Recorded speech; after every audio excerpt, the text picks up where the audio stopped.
Welcome to the Conscious Corner. I've been obsessed with consciousness my life. I don't know where it's going. I don't know anything, but we'll figure it out together. I don't know. I wonder often, maybe too often, how deep I can go into my own mind. How deep can I understand myself and my brain? I really do want to understand each neuron that's firing and why it's firing, and I can't. And that seems strange to me because it's my brain. Who else is going to do that for me if I don't understand myself?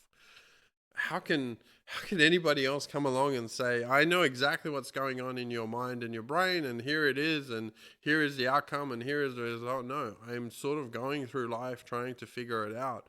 And I want to go very deep into this, but there's always going to be a limit of how deep I can go. And even science won't be able to tell me what I'm thinking or how I'm feeling and what are the results of my brain patterns? What are the results of the neurotransmitters in different sections and regions of the brain? What are the results of the neurons firing? That's a very difficult question to answer. It's very relative, it's very subjective, and going back to nobody else, or I can't step into anybody else's consciousness. I can't upload mine and analyze it, even with technology, even which is amazing. Going for an fMRI or an EEG, I would be able to see the blood flow. I'd be able to see any anomalies, but none of that tells me how I'm feeling. None of that tells me what I have thought in the past or what I'm thinking now. And that's really what I'm trying to understand: is what's the delta? Is it improving? Is Am I getting better mentally? Am I improving my brain? And I don't know is the answer. Looking back 4 or 5 years, it feels like it, but then what am I measuring against? And what's fascinating about this topic is that our bodies are geared towards evolution. The principle of evolution governs biology in a way where there's an improvement process. There is an adaptation to our species overall, which has taken millions and billions of years. But in one lifetime, in my lifetime, my body adapts. If I put it under a certain amount of stress, then it almost triggers that, hey, something needs to change, something needs to improve. If I want to build muscle, I go to the gym and I work out. What's fascinating is the type of stress that I put my muscles under is the type of adaptation that it does. And so even then, depending on the number of reps and sets and weights and the body parts that I train, they're the body parts that adapt. And so our bodies are geared towards, even in a lifespan, adapting. Our minds are doing the same thing. It has to be, right? We developed minds and brains. Not Yes, we evolved our brains, but the emergent property of the mind, the emergent property of my thoughts, and consciousness we develop to be able to evolve is to change. Can we change faster mentally than we can physically? That's a fascinating question.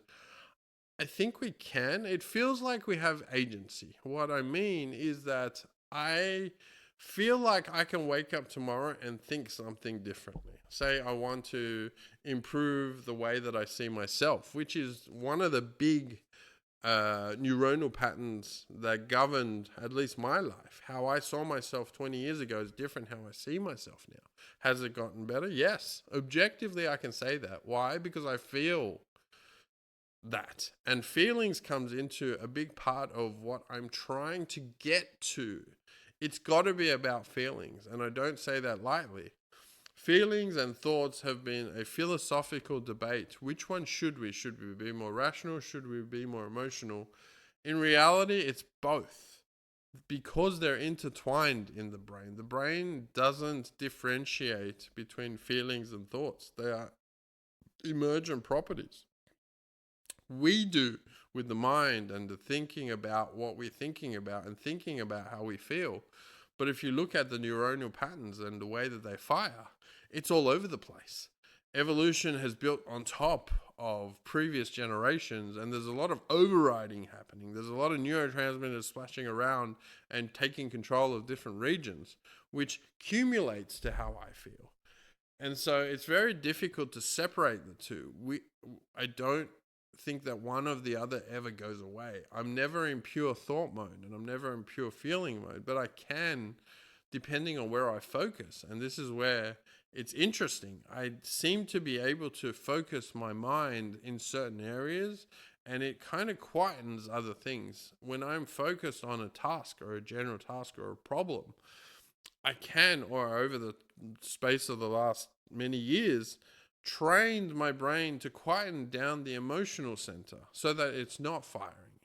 The emotional center wants to keep us alive. Homeostasis is fascinating and magic in itself. The fact that I am a ball of energy, which is really what I am, and the fact that I can stay alive by putting in different types of energy, converting it to the right type of energy to stay alive, feeding it throughout my whole body, and maintaining life is a tremendous achievement. This is shouldn't be taken lightly. And the fact that I can do mechanical movement in my environment the way that I do it, wow. It is such biology has us beat in terms of even technology. I'm going to make that statement out there. Cell biology is incredibly complex and complicated, let alone organ biology, let alone the biology of me. So, where I'm going with this is that there's many things that go into that sustaining energy that I have. And what I can do is measure the outcome, measure the result. And the result of that comes through two principles: abstraction. I can't necessarily feel my neurons firing as much as I've tried or want to. That's not how it works. I'm bound by what seems to be that abstraction, and the emergence. What is emerging is my mind, is my thoughts. Now, there seems to be that loop where if something's happening with my body, it's definitely an interrupt. And it says, hey, you're hungry. Like the signal does get there, but it comes as an emergent signal. I feel hungry. I don't know. Well, I kind of know because we have science to tell us that if you're hungry, well, actually evolution told us if you're hungry, eat. But the signal comes as an emergent property. I feel something. And that's where those feelings are also emergent properties. The emotions we have are not what's foundationally happening. And the system as a whole encounters properties you don't see in the individual parts. That's the official definition of emergence. And so whatever I'm measuring as the emergent mind, as the emergent thought patterns, is what I want to see if I've been adapting in the last few years by, I guess, consciously working on it. And then you got to have a sense of agency. If I go to the gym, it's because I thought about and said, I'm going to go to the gym and work out because I understand the reward. What's interesting is we are creatures of reward. The reward center is one of the biggest and most important regions because we do everything to understand we will get a reward. Human behavior, I'm just going to put it out there, is unpredictable, first of all. That's what makes us interesting and unique. But a lot of what we do is geared towards reward. Our whole society and our economical system is geared towards reward. We will see people move towards rewards, and we'll see more people move towards a certain type of reward if the reward is big enough in there. And so, is my reward system over time improving? Yes. In some ways, yes. Am I in control of what I'm doing to get there? That I don't know. And it's interesting to say in control, and we talked about agency. There is a long-standing free will debate, but that's not quite what I'm going towards. Subjectively, we have free will.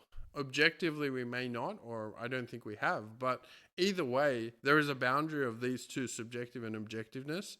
And subjectively, I do feel, and what's interesting is I'm using the word feeling, that I have a thought that is then controlling how I feel later on down the line because I'm changing how I think. Wow. I don't know if that one sentence even captures what's going on in my brain and my mind, which is the goal of all this, or how deep I can go into my own psyche. Do I even have a soul? Topic for another day. But how deep I can then go into my own thoughts to control how I feel and make the adaptation to how I'm thinking so that my brain changes. And then over time, I can measure this. I think that just sounds crazy. And maybe I am a little bit crazy for even doing this. Maybe it doesn't matter. That's what I need to come to terms with. Does it matter? I don't know. I don't know. I believe it does. I believe our minds developed so that we can evolve our thought patterns faster than we can physically evolve.